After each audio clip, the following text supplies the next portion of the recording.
اللہ کی راہ میں حضرت عاصم رضی اللہ تعالیٰ عنہ بن ثابت انصاری حضرت محمد مصطفیٰ صلی اللہ تعالیٰ علیہ وسلم کے بہت پیارے صحابی تھے۔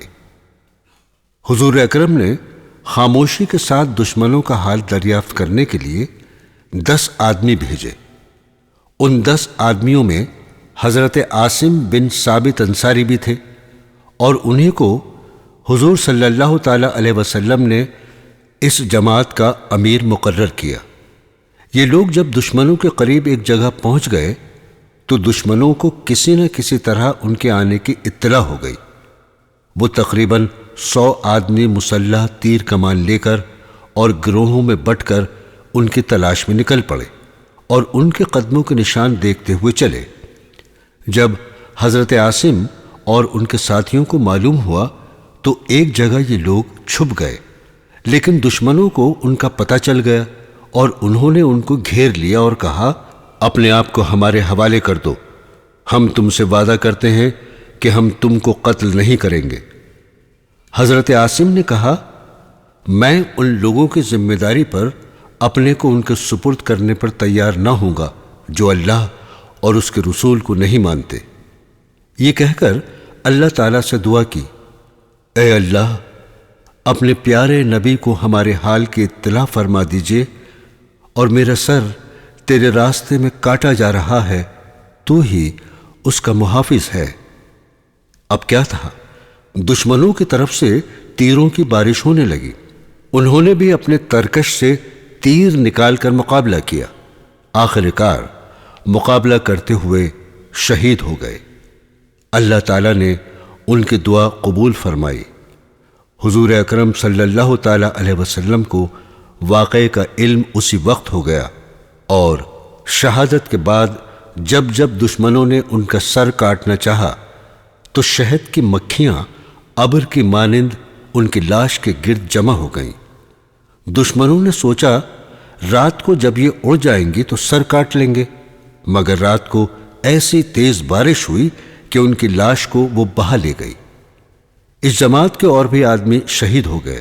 اب صرف حضرت خبیب رضی اللہ تعالیٰ عنہ، زید بن وسنہ رضی اللہ تعالیٰ عنہ اور عبداللہ بن طارق رضی اللہ تعالیٰ عنہ رہ گئے۔ ان تینوں حضرات سے پھر دشمنوں نے عہد و پیمان کیا کہ اگر تم اپنے آپ کو ہمارے سپرد کر دو گے تو تم کو قتل نہیں کریں گے۔ یہ تینوں آدمی ان کے وعدے پر ان کے پاس آ گئے، لیکن جب انہوں نے ہتھیار ڈال دیے تو دشمنوں نے بد عہدی شروع کی۔ انہی کی کمانوں کے تانت نکال کر ان کے دونوں بازو باندھ دیے۔ عبداللہ بن طارق نے کہا، یہ پہلی بد عہدی ہے، خدا کی قسم میں تمہارے ساتھ نہیں جاؤں گا۔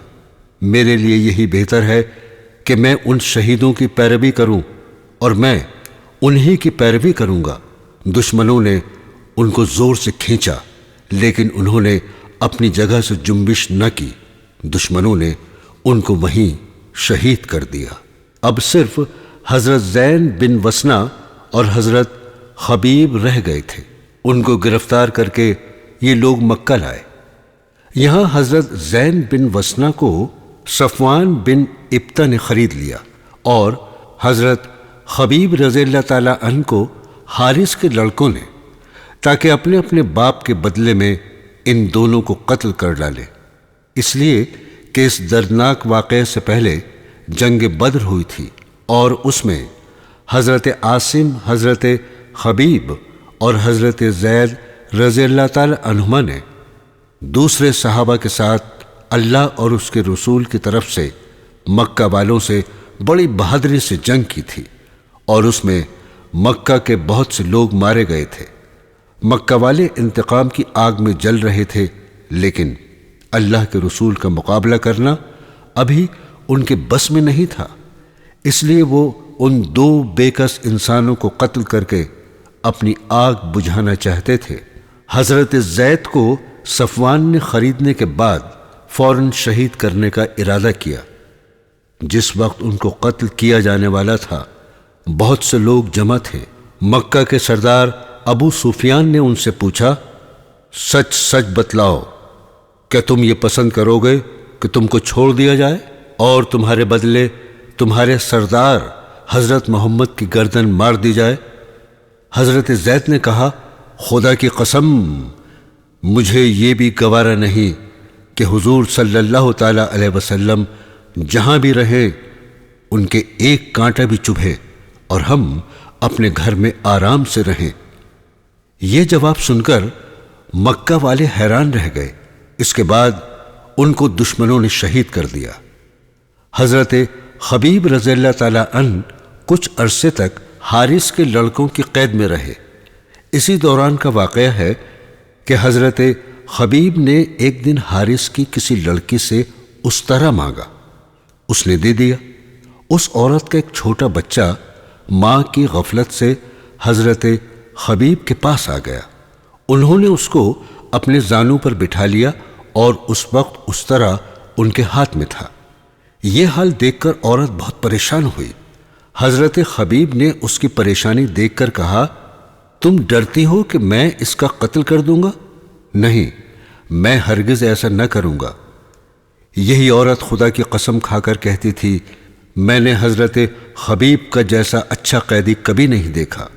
اور وہ یہ بھی کہتی تھی کہ خدا کی قسم، میں نے ایک دن دیکھا کہ حضرت خبیب کے ہاتھ میں انگور کا خوشہ ہے اور وہ اس کو کھا رہے ہیں، حالانکہ وہ زنجیر میں قید تھے۔ مکہ میں اس وقت کوئی پھل نہیں تھے۔ وہی کہتی ہے کہ یہ انگور اللہ تعالیٰ کی طرف سے ان کو عطا ہوئے تھے۔ کچھ دنوں کے بعد یہ لوگ حضرت خبیب رضی اللہ تعالیٰ عنہ کو قتل کرنے کے لیے باہر لے گئے۔ حضرت خبیب نے کہا، مجھے اتنی مہلت دو کہ میں 2 رکعت نماز پڑھ لوں۔ یہ بات دشمنوں نے مان لی۔ انہوں نے 2 رکعت نماز پڑھی اور کہا، خدا کی قسم، اگر مجھے یہ خیال نہ ہوتا کہ تم گمان کرو گے کہ موت کے خوف سے میں نماز میں دیر کر رہا ہوں تو میں دیر تک اطمینان سے نماز پڑھتا۔